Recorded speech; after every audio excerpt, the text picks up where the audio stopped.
अस्सलाम वालेकुम। कैसे हैं आप लोग? उम्मीद है खैरियत से होंगे। आज मैं अपने किचन में बना रही हूँ खट्टी दाल, हैदराबादी खट्टी दाल बना रही हूँ और उसमें डालूँगी सजने की फली। और ये देखें, मूंग और मसूर की दाल मैंने इसमें चढ़ा दी है पानी डाल के, और इसमें टमाटर, हरी मिर्चें, लहसुन और हल्दी इसमें डाल के मैं इसको अच्छी तरह से हल्की आंच पे चढ़ा दूँगी ताकि वो अच्छी तरह से दाल गल जाए। अच्छा, ये है सजने की फली, ये मैंने काट ली, इसके छिलके निकाल दिए। एक आपको दिखाने के लिए ये मैंने रखी। देखें, इस तरह से इसके पूरे ऊपर से छिलके निकाले जाते हैं। ये कुछ लोग इसको सावजना की फली कहते हैं, कोई सजना की फली कहता है। आपके वहाँ इसको क्या कहा जाता है, मुझे ज़रूर कमेंट्स करके बताइएगा।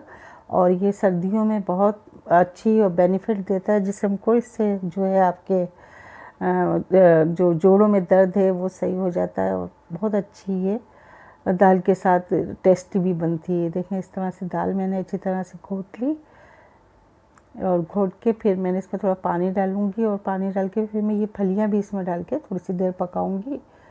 तकरीबन 10 मिनट से भी कम बनाऊँगी इसको। अच्छा, ये मैंने ये जो इमली होती है इसका पल्प ले लिया था, इसको भिगो दी थी अच्छी तरह से, और इसको भिगो के और इसका पल्प निकाल लिया मैंने, ये देखें। और इसके डालने से ये जो दाल है हमारी अच्छी जायकेदार हो जाती है, खट्टी हो जाती है। और इस टाइम पे मैं ये सारी सजने की फली जो है मैं इसमें शामिल कर दूँगी और इसको पकाऊँगी। और इसके बड़े फ़ायदे हैं, अगर आप ये खाएँगे तो आपकी जोड़ों का दर्द है, हड्डियों का दर्द है, और जो बादी हो जाती है जिस्म में, वो सब सही हो जाती है। ये ज़रूर आप सर्दी में 1-2 दफ़ा ज़रूर खाएँ। और ये देखें, इस वक्त मैंने ये नमक शामिल किया है। नमक शामिल करके इसको थोड़ी सी देर और पकाऊंगी, और उसके बाद मैं इसको हल्की से दम पे रख दूंगी।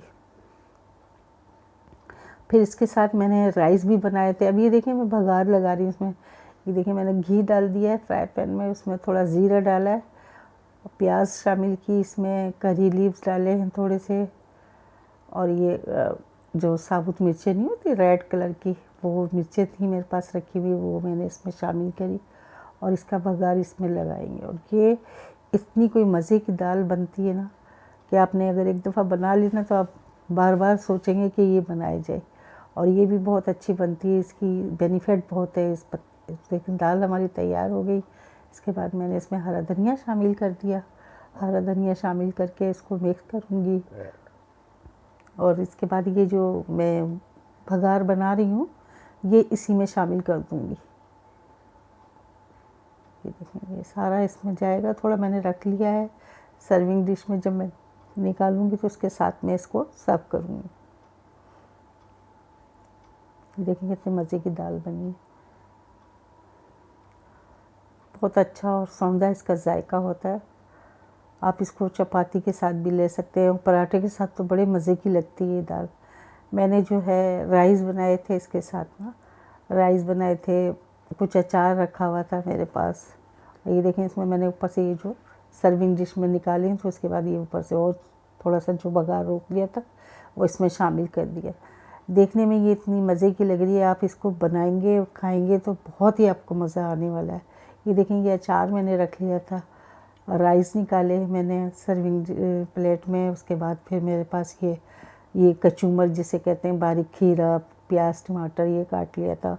कुछ मेरे पास फ़िश रखी हुई थी, फ्राई कर ली। आप इस रेसिपी को ज़रूर ट्राई कीजिएगा, और फिर मिलती हूँ कोई सी नई रेसिपी के साथ। जब तक के लिए मुझे इजाज़त दीजिए। अल्लाह हाफिज़।